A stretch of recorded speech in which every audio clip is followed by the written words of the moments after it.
rumeurs sur les offres d'emploi. Mais dis-moi, la semaine dernière, c'est parce que t'étais malade, t'as fait quelque chose sur les maladies.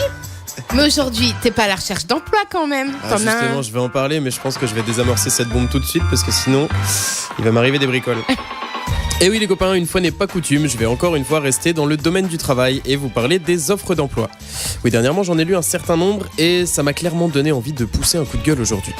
Alors comme tu le disais Sou, par contre, si mon patron nous écoute ce matin, ne m'attends pas au bureau avec la tête de Rambo et ma lettre de licenciement entre les mains. C'était vraiment dans un but purement artistique que j'ai dit tout ça, je préfère prévenir. Non, sérieusement, à la lecture de ces quelques offres, dont certaines concernaient des postes que j'ai pu occuper par le passé, je me suis rendu compte que certains recruteurs se foutent allègrement de notre gueule. Il y a bien souvent un monde entre la théorie et la pratique, et je vous ai préparé quelques exemples pour étoffer mon propos.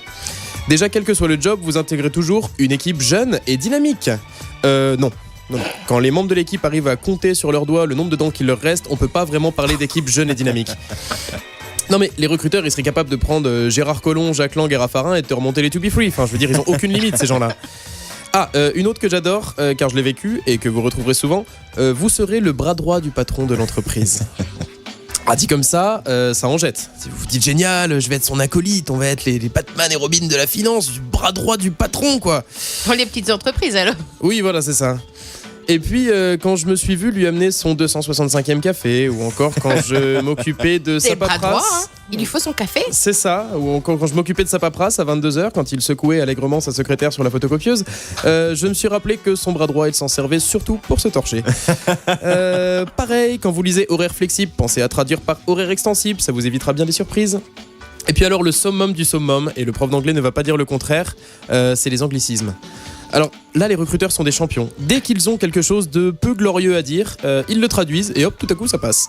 Tiens, par exemple, quand ils veulent dire vous allez passer des heures dans une salle exiguë avec vos collègues à raconter des conneries plus grosses que vous, pour au final réaliser que vous n'avez pas avancé d'un broc sur votre projet, eh bien, ils vont vous dire tout simplement vous prendrez part à des brainstorming. Simplement, c'est aussi simple que ça. Tu peux traduire, s'il te plaît. Parce que la nulle en anglais. Tu ne comprends pas, la puissance de la phrase est encore pire, je trouve. C'est vraiment puissant. Tu sens le thème qui fait pro, mais pas trop. Idem, au lieu de dire vous travaillerez dans des cages à poules vaguement communicantes qui sentent la transpiration et la dépression à plein nez, ils vous diront vous travaillerez en open space. C'est tout de suite plus joli.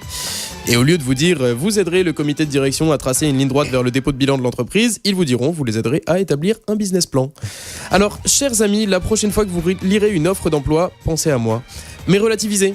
Car une chose est sûre, vous vous êtes au moins autant foutu de leur gueule sur votre CV qu'ils ne l'ont fait dans l'offre d'emploi. Alors l'un dans l'autre, on s'en sort. Bravo. Ça me donne une idée de chronique sur les anglicismes dans la langue française, figure-toi. Tu vois, pour la semaine prochaine. Ça, ouais. Et je te piquerai les idées pour mon prochain sketch. C'est gentil, Anto. Merci beaucoup. Je t'en prie. C'est bien qu'on peut s'aider mutuellement comme ça. Ah, c'est ça, Fadjet.